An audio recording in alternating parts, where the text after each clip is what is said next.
क्या हो बाबा जी, आप परेशान लग रहे हैं। नहीं नहीं बेटा, परेशान क्यों नहीं, बस अल्लाह का शुक्र अदा कर रहा हूँ चुप करके बैठ के कि हम कितने खुशकिस्मत हैं, खुश नसीब हैं। जी बाबा जी, लेकिन हुआ क्या।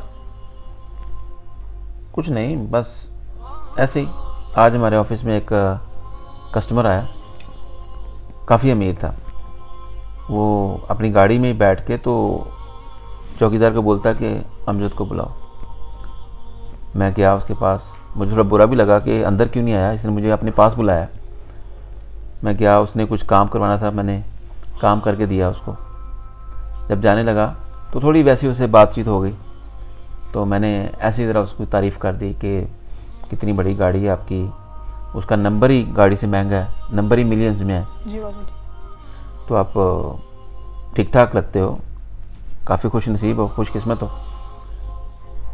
तो मैं ये कह के जाने लगा तो मुझे वापस बुलाता, कहता ज़रा बात सुनोगे। मैंने कहा जी। कहता है मेरे साथ एक डील करोगे। तो मैंने कहा कौन सी डील। कहता है मैं आपको अभी अभी 2 मिलियन देता हूँ, मुझे अपनी एक टांग काट के दे सकते हो। इस चीज़ ने मुझे शॉक कर दिया, मैं हिल गया कि ये मजाक कर रहा है कि इंसल्ट कर रहा है मेरी। तो मैंने कहा आप ऐसा क्यों कह रहे हैं, क्या मतलब आपका।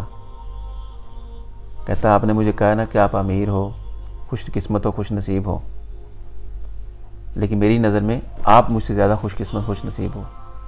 मैंने कहा वो कैसे। कहता मेरी एक टांग एक्सीडेंट में कट गई हुई है, नकली टांग है।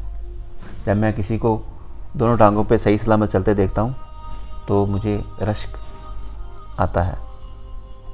तो उस चीज़ ने मुझे हिला दिया। तो उसने फिर मुझे सॉरी किया, इसीलिए मैं उतर के आपके पास नहीं आया, और मेरी बात अगर बुरी लगी हो तो सॉरी। वो सॉरी करके चला गया।